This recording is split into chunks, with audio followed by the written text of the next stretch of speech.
ให้ท่านผู้ชมได้ติดตามกันสำหรับอวตารนวัตกรรมใหม่รถขับเคลื่อนด้วยพลังงานไฟฟ้าที่ทันสมัยที่สุดมาพร้อมกับออปชั่นพิเศษห้องหับชุกการเดินทาง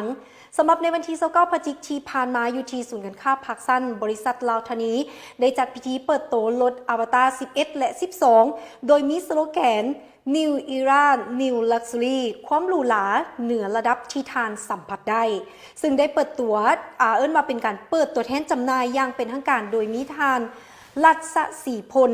พิมพ์ผจันหัวหน้าฝ่ายบริหารบริษัทลาวธานีทานนิโกร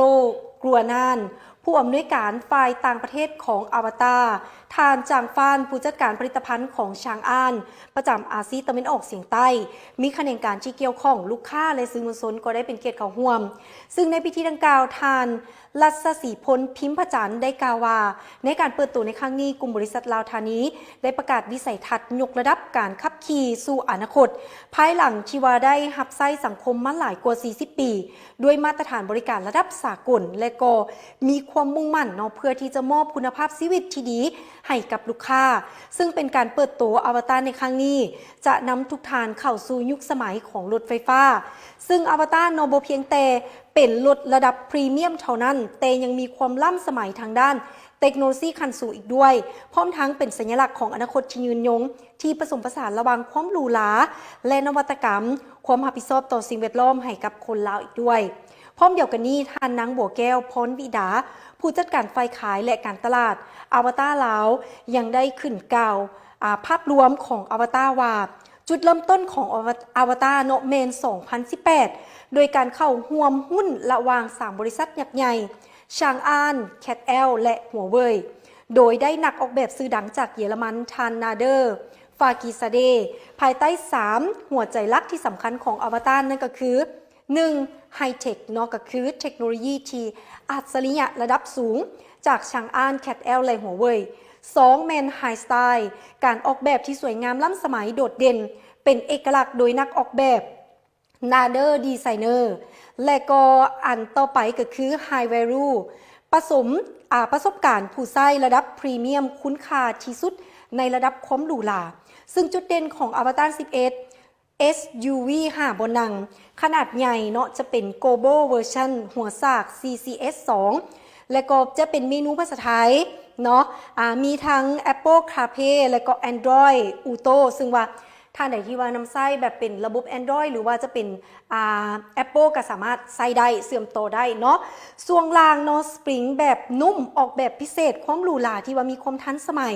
แล่นได้ไกลถึง680 กิโลเมตรความแรงของรถเมนยูที578 แรงม้าเป็นรถไฟฟ้าคันทบิดในโลกเลยที่สามารถขึ้นภูเอเวอเรสต์ฐานแคมป์ได้ซึ่งว่าประตูเปิดว่าเปิดปิดแบบอัตโนมัติมีความสง่างามหลังคาแก้วกันห้อน UV 99.99% เบาะหนังแท้และก็ที่สำคัญเมนคุณภาพเบาะโน้นเอ็นZero Gravity ลำโพงไฮเอ็นเมริเดียน25 หน่วยในรอบคันระบบจอดอัตโนมัติความสะดวกสบายเบาะหน้าปรับได้14 ทิศทางกันเลยและนอกจากนี้ยังบ่เบิดระบบนวดแบบสปาว่าสะดวกสบายขับรถไม่เมื่อยหรือขับรถทางไกลบ่ต้องเป็นห่วงมีระบบนวดอยู่ในโต๊ะแว่นเบื้องหลังแบบดิจิตอลแจ้งดีทั้งกลางเว้นและกลางคืนช่วยในการขับขี่ที่ปลอดภัยยิ่งขึ้นแบตเตอรี่ที่ดีที่สุดในโลกอวตารเมนศูนย์ข้างของการเกิดไฟไหม้หรือว่าเกิดอุบัติเหตุนี่ถือว่ายังบ่เคยมีเถื่อนและผ่านการทดสอบหลายกว่า600 ล้านกิโลเมตรนั่นเองพร้อมเดียวกันนี้อวตาร12รถเก๋งขนาดใหญ่ซึ่งเป็นอีกหนึ่งรุ่นที่ว่ามีความหรูหราความรู้สึกขับขี่ที่ในว่าคือกับการนั่งซุปเปอร์คาร์ซึ่งว่าช่วงล่างแบบถังล้มยกสูงต่ำได้บัมโบเบรกเบาะนวด4 เบาะและแอร์อยู่ด้านข้างความไวอยู่ที่0 หาร 1 ห้อย1 ห้อยแล้วก็ 3.9 วินาทีซึ่งราคาของอวตาร11เริ่มต้นอยู่ที่ 55,000 ดอลลาร์และอวตาร12เริ่มต้นอยู่ที่ 59,900 ดอลลาร์พร้อมกันนั้นยังได้เปิดตัวรถอวตาร07 Full SUV ขนาดกลาง5 บนนั่งราคาเพียงแต่ 42,900 ดอลลาร์ที่เป็นรุ่นขายดีเข้าราว9คัน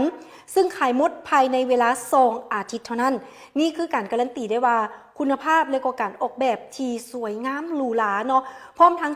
ตอบโจทย์ในการใช้งานตัวจริงของผู้สวมใส่อยู่ในลาว